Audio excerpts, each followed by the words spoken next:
Un cordial saludo y una bienvenida a la casa del Señor, hermanos. En este momento vamos a leer en el libro de Mateo, capítulo 4. Listo. Y el título dice, aferrarnos de la palabra de Dios. Mateo 4.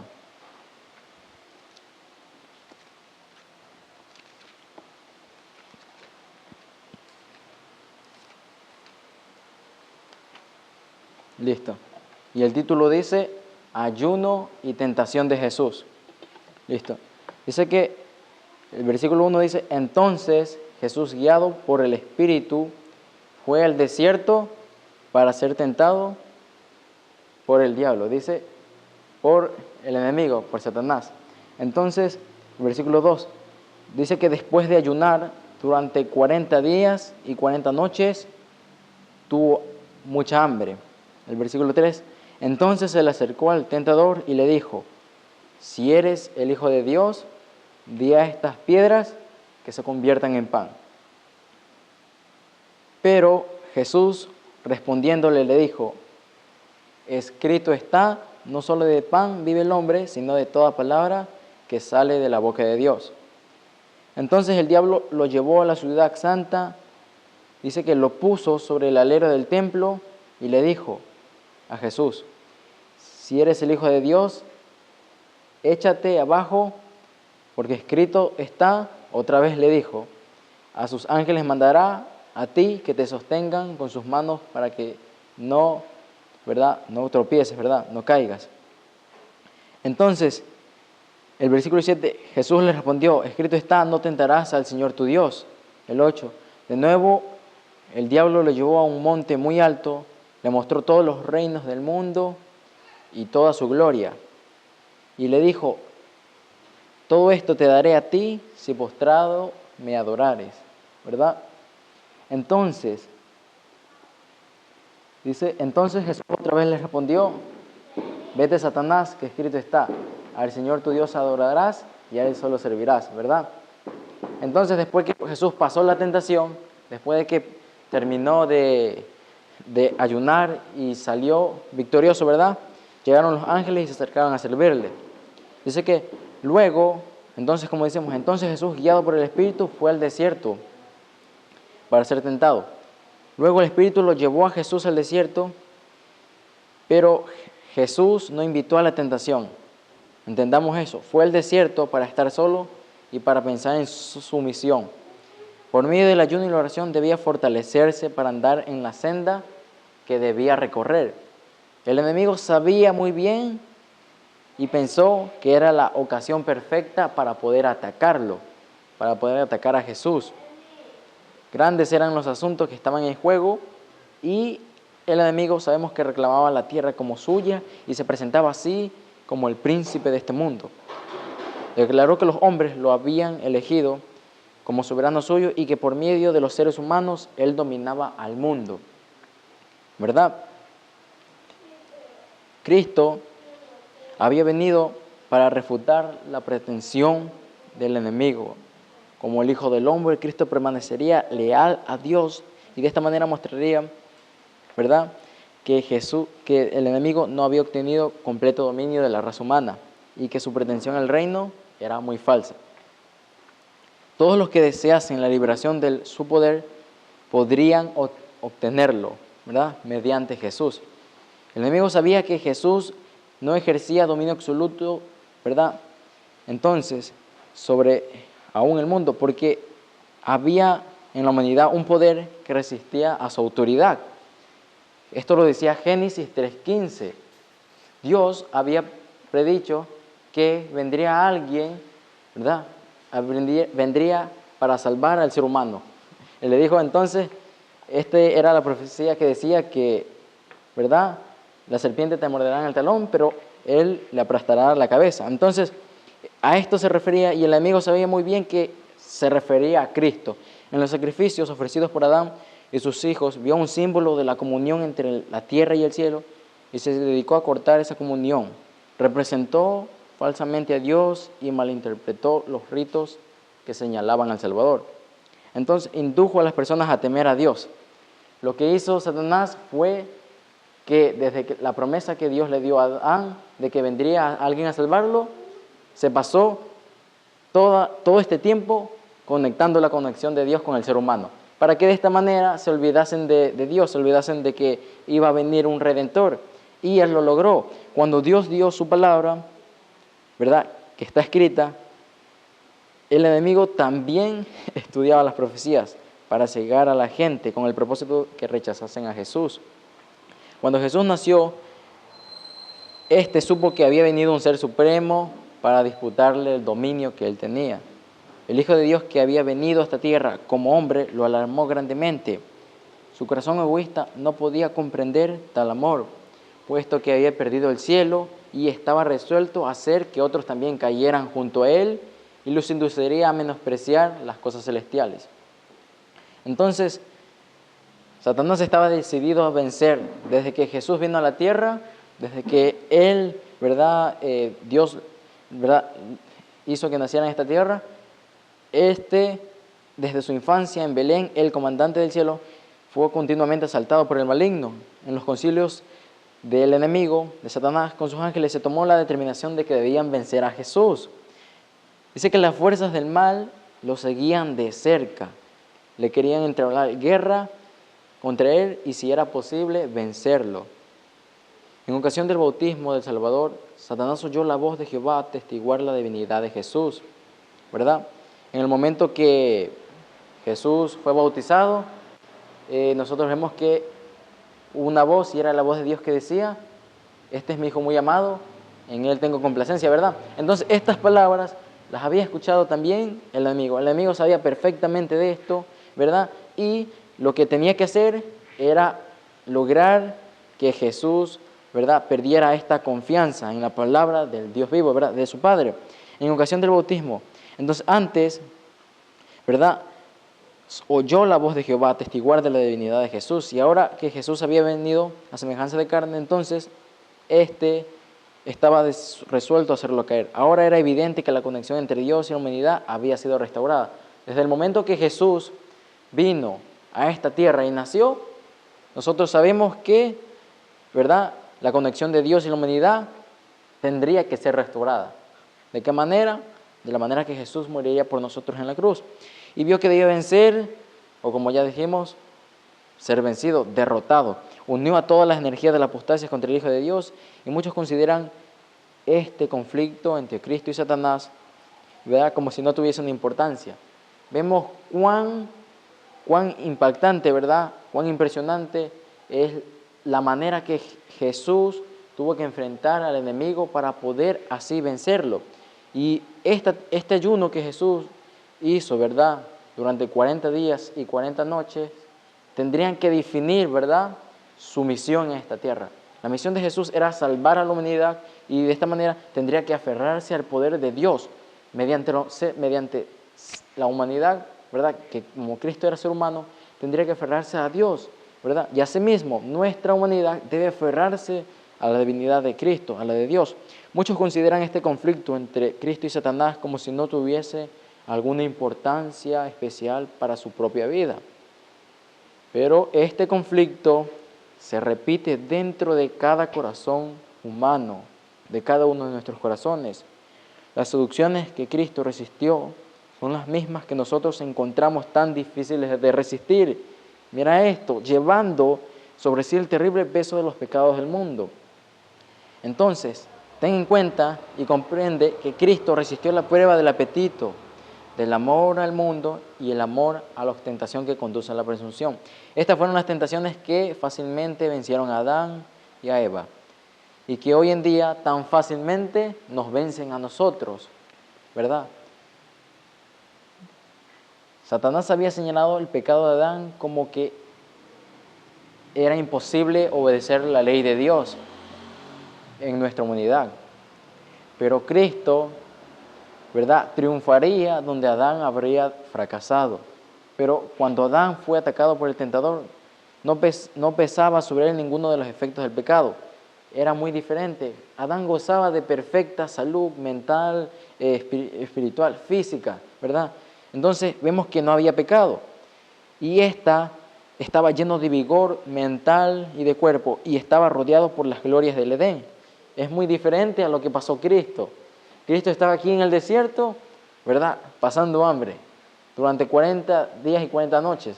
Durante el tiempo de degradación de la humanidad, Cristo estaba aquí, pasando esta tentación, la misma que pasó Adán, pero Adán la pasaba con vigor, ¿verdad? Con salud, sin pecado, pero Jesús la pasaba acá, ¿verdad? Siendo pecado, ¿verdad?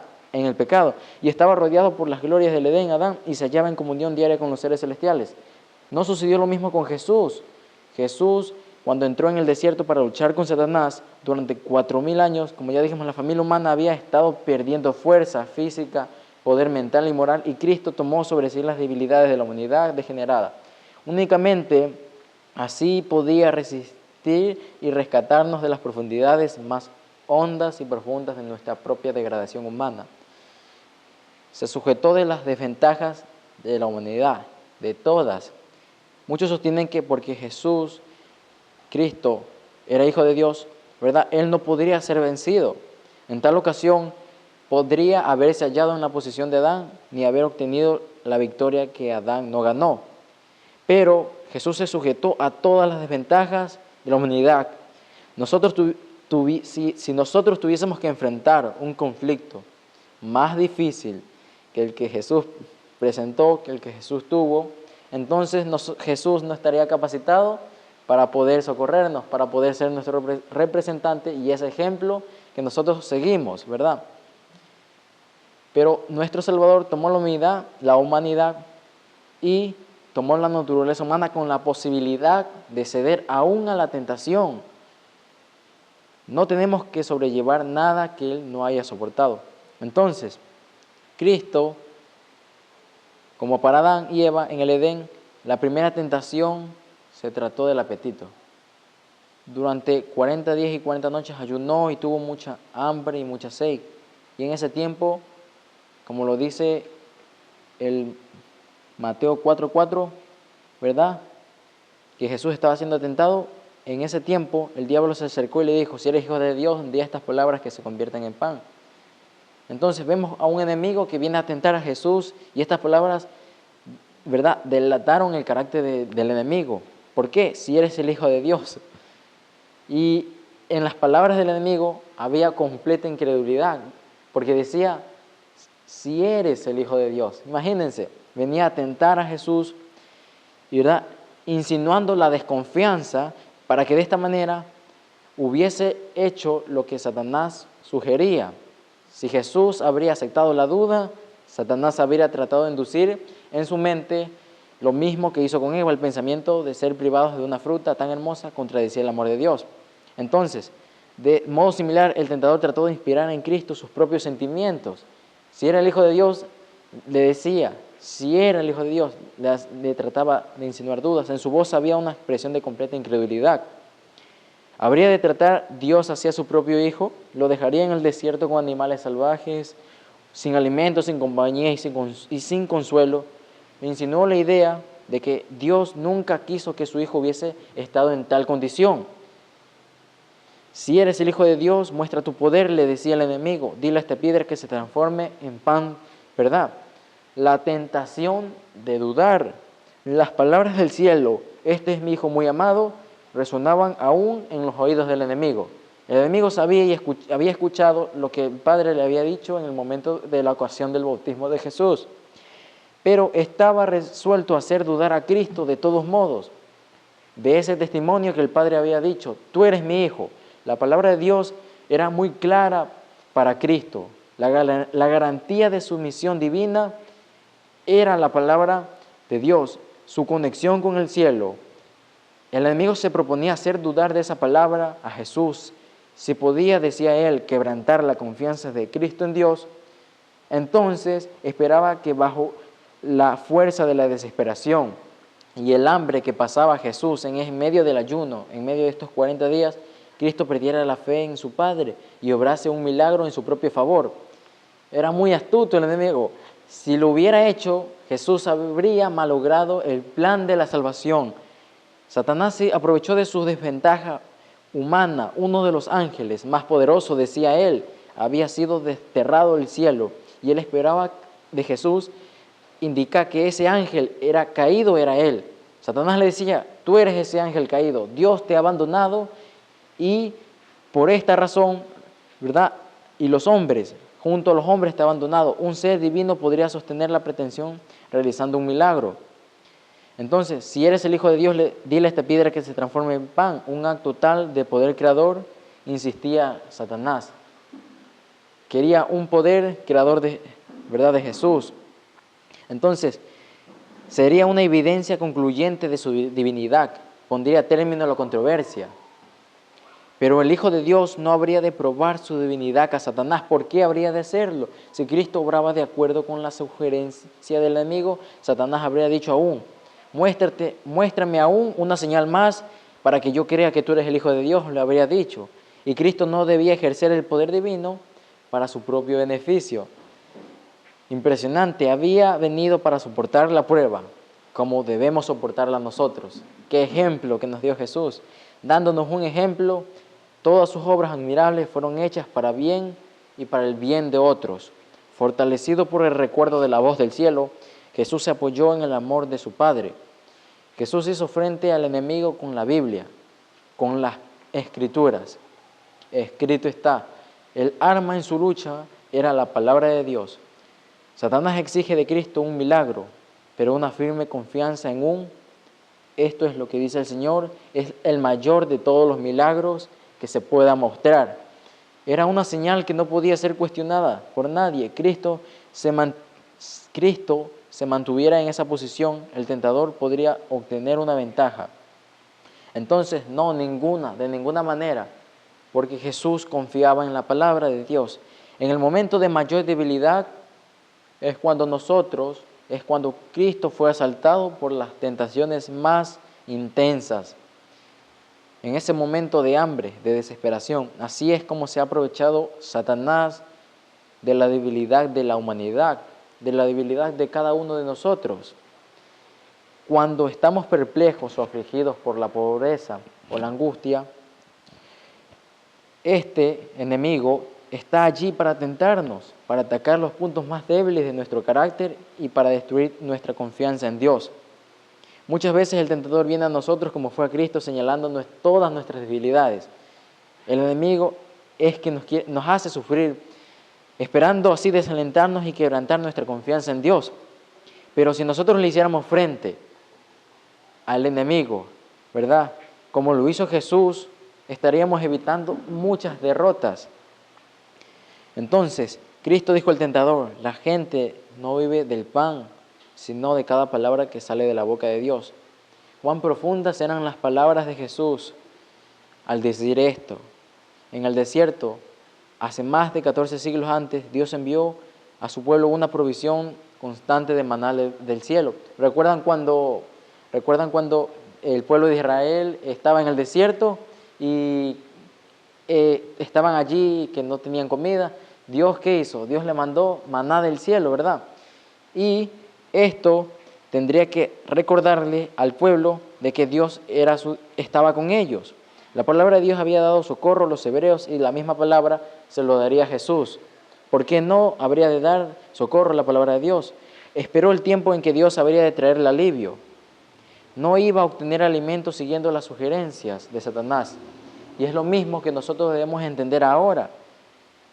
Es mejor, en cierto sentido, soportar lo que acontezca que apartarse en forma alguna de la voluntad de Dios. Muchas veces el que sigue a Cristo se ve colocado en donde pareciera que la obediencia a algún requerimiento de Dios lo privaría de sus medios de subsistencia. Satanás quiere hacerle creer que debe sacrificar las convicciones de su conciencia. Y de la misma manera quiere hacernos creer que nosotros sacrifiquemos las convicciones de nuestra conciencia, ¿verdad? Entonces, pero en lo único que podemos confiar es en la palabra de Dios.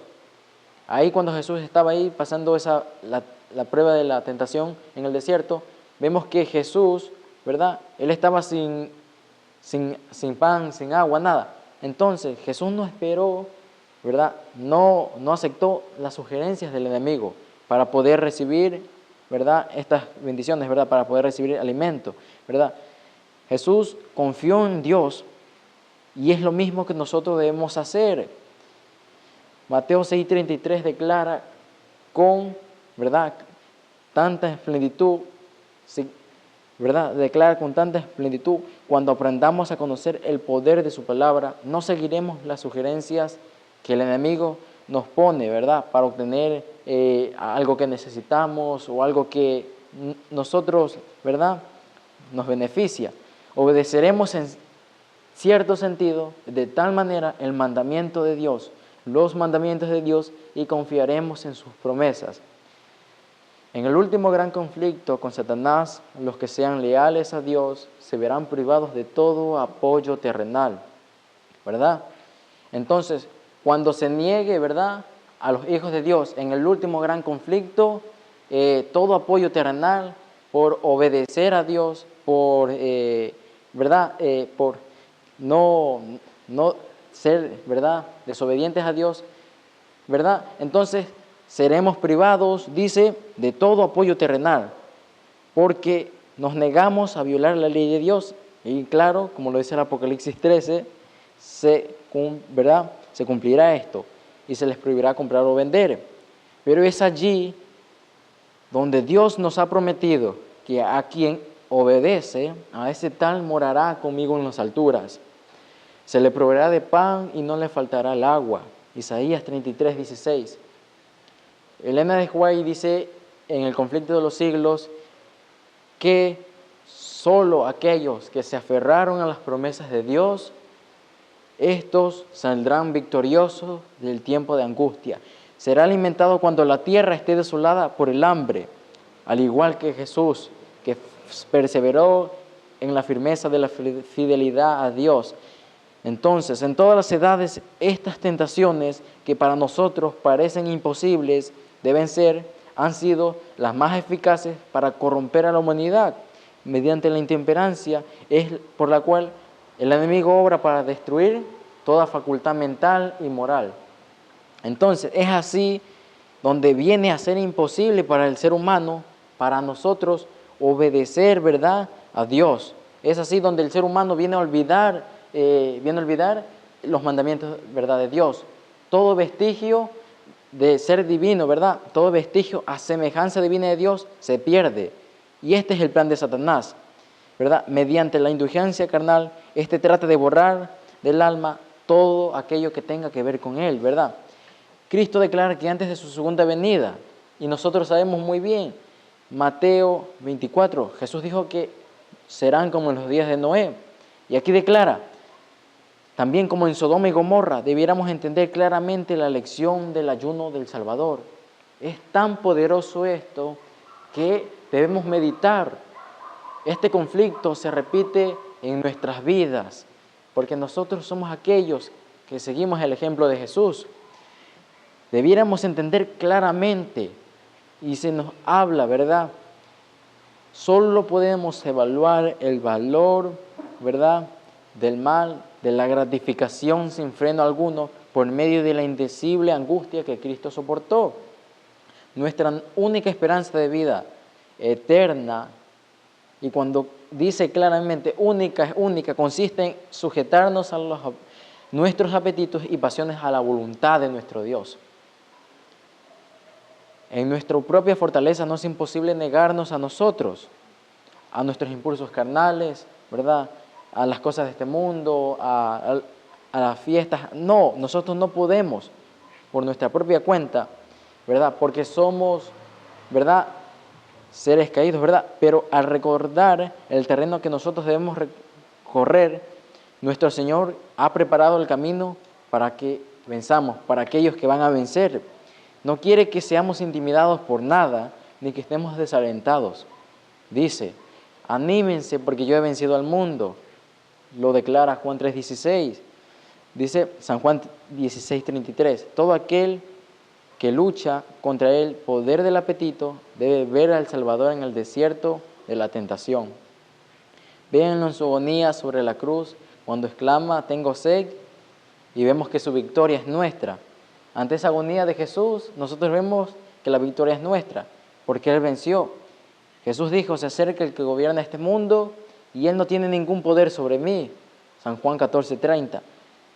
No había en Él nada que respondiera a los razonamientos engañosos de Satanás.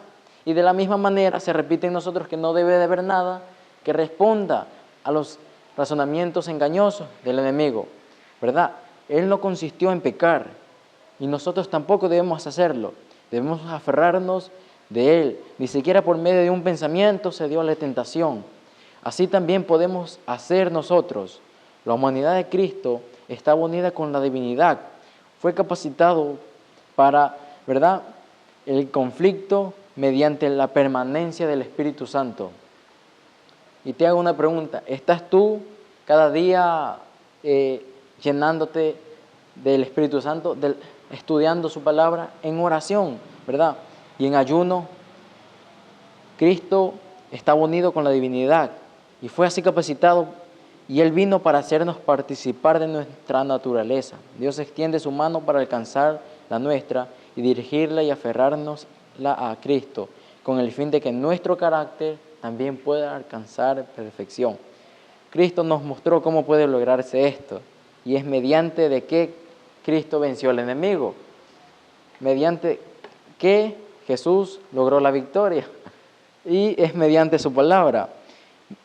Las Escrituras dicen, afirmó Él, escrito está, y toda promesa de la palabra de Dios nos pertenece. Esto lo dice 2 de Pedro, capítulo 1, versículo 4. Cuando la tentación nos ataque, cuando la tentación esté allí, ¿verdad?, miremos al poder de la palabra. Y dice el Salmo 119, versículo 11, en mi corazón he guardado tus dichos para no pecar contra ti. Y el Salmo 17:4 dice, me he guardado tu palabra porque tú me libras de la senda de los violentos. Entonces, toda la fuerza de la palabra es nuestra. Amén. Listo.